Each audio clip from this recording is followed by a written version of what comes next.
જૂનાગઢના ગિરનાર પર્વત પર સિંહે કરેલા માસૂમના શિકાર બાદ હવે વન વિભાગ સફાળું જાગ્યું છે। વન્યજીવોના સંરક્ષણની સાથે માનવ જિંદગીની સુરક્ષાને સર્વોચ્ચ અગ્રિમતા આપીને વન વિસ્તારમાં એક અભેદ્ય કિલ્લો તૈયાર કરવા માટે રોડમેપ તૈયાર કરાયો છે। વન્ય પ્રાણીઓની હિલચાલ પર નજર રાખવા અને સ્થાનિકોની સુરક્ષા માટે અલગ અલગ સંવેદનશીલ જગ્યા પર વન વિભાગની નવી ચેકપોસ્ટ ઊભી કરવામાં આવશે। જો કોઈ નાગરિક કે મુસાફરને સિંહ, દીપડો અથવા તો અન્ય કોઈ વન્ય પ્રાણી દેખાય તો તેઓ તાત્કાલિક આ ચેકપોસ્ટ પર જઈને ત્યાંના સ્ટાફને જાણ કરી શકશે। ચેકપોસ્ટ પરથી વન વિભાગનો સ્ટાફ તાત્કાલિક ધોરણે નજીકના ટ્રેકર્સ અને અન્ય કર્મચારીઓને એલર્ટ કરશે, જેથી સમયસર પગલાં લઈ શકાય। રાત્રિના સમયે વન્ય પ્રાણીઓની ચોક્કસ હિલચાલ જાણવા માટે વન વિભાગ થર્મલ ડ્રોન્સનો ઉપયોગ કરશે। આ ખાસ ડ્રોન રાત્રિના અંધકારમાં પણ પ્રાણીઓની શોધ કરી શકે છે અને તેમની ગતિવિધિ પણ ટ્રેક કરી શકશે।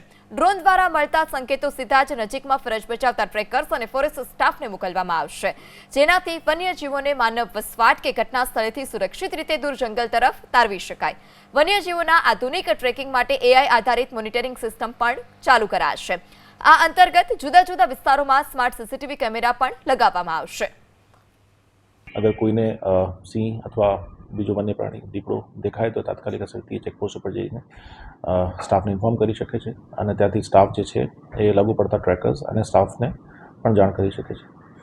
થર્મલ ડ્રોન્સ પણ લેવાની વાત છે, જેથી જે ડ્રોન્સ છે એ રાતમાં પણ એનિમલ્સને ડિટેક્ટ કરી શકે છે, એનો મૂવમેન્ટ ડિટેક્ટ કરી શકે છે। તેનો સિગ્નલ ડાયરેક્ટલી આજુબાજુ જે પાસમાં ટ્રેકર્સ હશે એને અથવા તો જે સ્ટાફ હશે એને જશે, જેથી એ એનિમલ્સને પાછું એની રીતે ટ્રેક કરીને ઘટના સ્થળથી આગળ પણ લઈ જઈ શકે છે।